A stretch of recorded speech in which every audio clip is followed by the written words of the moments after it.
back here at NSUSpartans.com with our volleyball coaches show. Head coach Brandon Duvall. A little change of scenery today Yeah. in Brandon's office. Team is not practicing today, so finally you guys get a break from practice. I know it's been a long grind, and you've got still, this weekend. Now you've got 2 more games coming up. You've got Delaware State on Friday, which is Breast Cancer Awareness Night. You've got UMES on Sunday. Both of them are at Eccles Hall. This is, for you guys, this is just a really important weekend for you, because these are two of the, UMS is probably the best team in the North, and Delaware State's 2-2 in the North, so there's one of the top 3 as well. So for you guys, especially being the last of the 6-match homestand, this is a really important weekend for you guys. Yeah, I'm going to go ahead and go out on a limb and say UMES might be one of the best teams in the entire conference, North and South. I haven't had much of a chance to see what's going on in the South right now, but I've seen numbers, and I know South Carolina State's right where they always have been, and I know Florida A&M may not be exactly where they usually are, but it's still Florida A&M. Even Bethune-Cookman's shown some good signs of strength down there, but UMES they're good. They're got one of the best players in the entire conference. She keeps on getting recognized every single weekend. So, we know we have our hands full this weekend. And Delaware State's always been a quality team. I think they were in the finals last year. So, we know that having these 2 matches on the same weekend, luckily we're at home.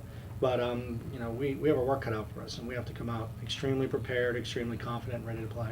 Yeah, and it's really important, too, because like I was saying, this is the last 2. You had 6 matches in a row at home, all against MEAC opponents, A&T included, but you had 5 straight MEAC Northern Division opponents at home. So now you're pretty much, except for 2 more home matches after this weekend, you're on the road a lot. Right. So, for you guys got to get those home wins when you can, and this is, one of the last few times you can do that as well. Yeah, it's home cooking, so we got to take advantage of it. And our crowd has been fantastic. I think we've numbered more this season consistently than I feel like I have since my entire career here at Norfolk State. So, we have the fan support. They're coming out. They're supporting the team. And, we need to go out and put a good show on and play a complete game for them. And I feel like we're about as prepared as we need to be. We're still injured here and there, but, the girls that are playing right now are playing at a high level. We just got to put it all together consistently. And that was kind of your downfall there against Howard, was consistency. You had a great second and third set there, and you actually hit. It's funny, it's surprising, but you actually hit consistently throughout the match, and even got way better there in the 5th set. Right. But it's just, it's just those errors again. Just too many, some attack errors, but 20 service errors. If you guys are going to win against any of these MEAC teams, you can't be having that. Yeah, it's we talk to girls all the time, and we have a lot of new girls on the court this year, but we have a lot of experience, even though we have some freshmen playing, but and people playing different positions this year that we didn't going into the season expect them to play.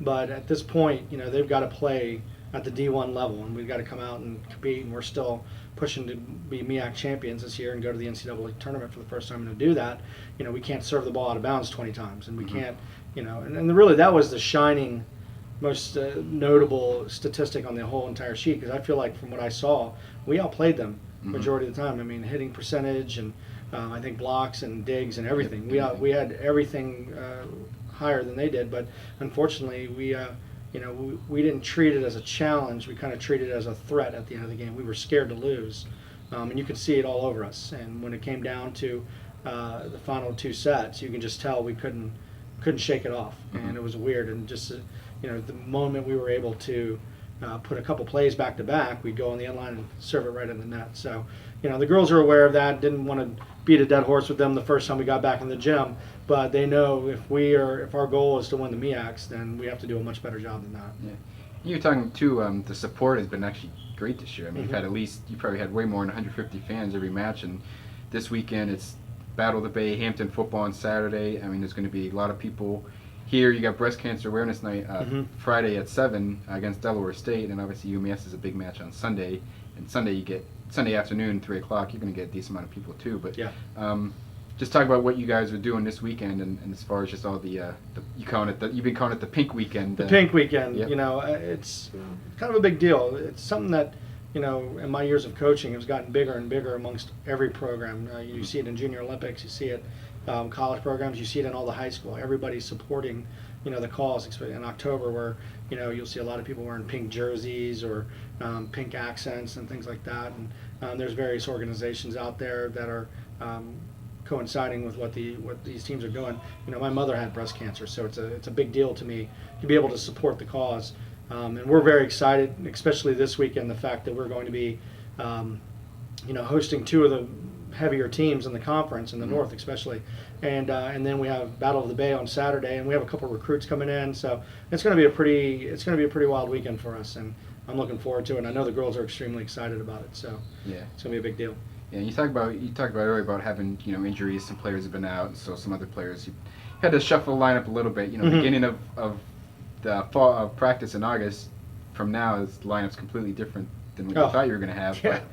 But I mean, on the plus side, you've had two new players, Beatriz and Adriana, have really stepped up. I mean, there's been some freshman mistakes for Adriana, and Beatriz, she started off good, and then she really caught fire there past few matches. But I mean, for you guys, I mean, having two players come in right away that can play like that right away has got to be, for you guys, has been such a relief, I'm sure. Oh, absolutely. I mean, I've had my eye on Adriana for years.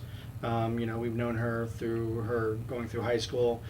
Jasmine Frazier, one of our current players, went to the same school as Adriana, so we got to be pretty aware of Adriana really early, and I just love her attitude. It's the fiery attitude that she brings to the court, the competitiveness.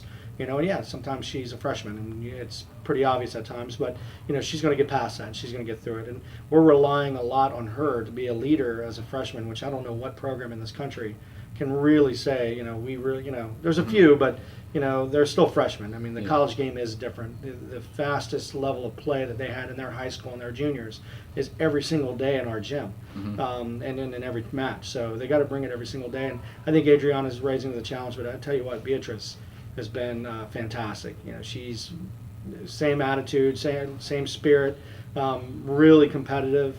And she's been, right now, as it stands, been one of our best go-to players, especially at the stretch. I mean, that fifth set, even though we dropped it, she was one of the ones that probably raised the numbers the most for our team.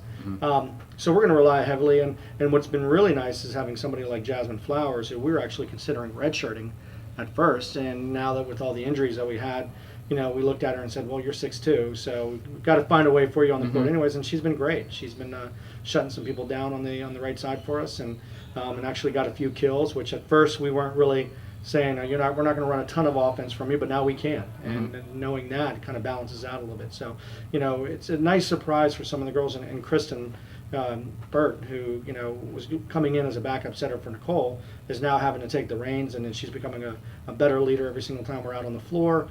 She's running a good offense, great tempo, everything. So, we didn't expect this lineup, and we definitely, if we could go back, we'd probably laugh and we're like, oh, this is how the season's going to go. But, I'm not so concerned about it anymore, because I think the girls are rising to the challenge. And, we've had some setbacks here and there, but I tell you what, the will to win on this team and the will to come in and be better has been probably the best that I've ever seen on any team I've ever coached.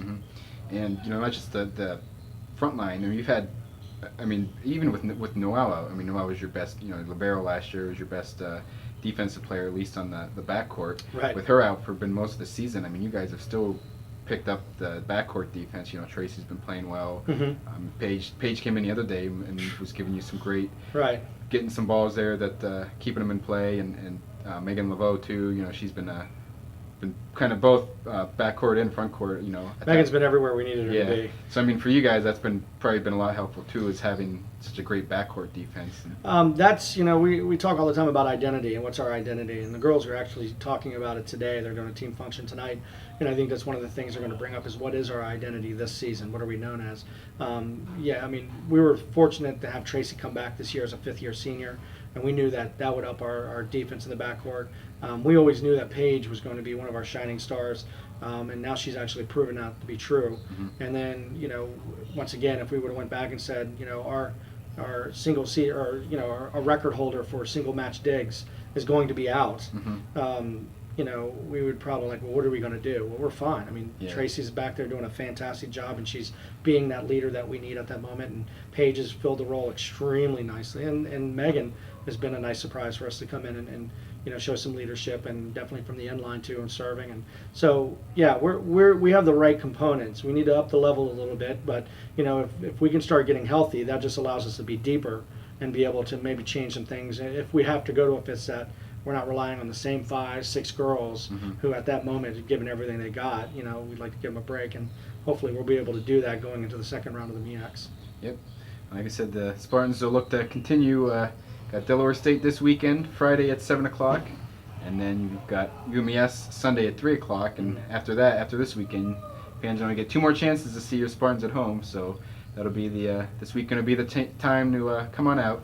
And if you can't make it, if you live too far away from Texas or California, where some of these girls are from, you can always follow Brazil too. Yeah, you can follow the live stats and the live video feed through our website, nsuspartans.com. Thank you again, and we'll see you next time. Thank you.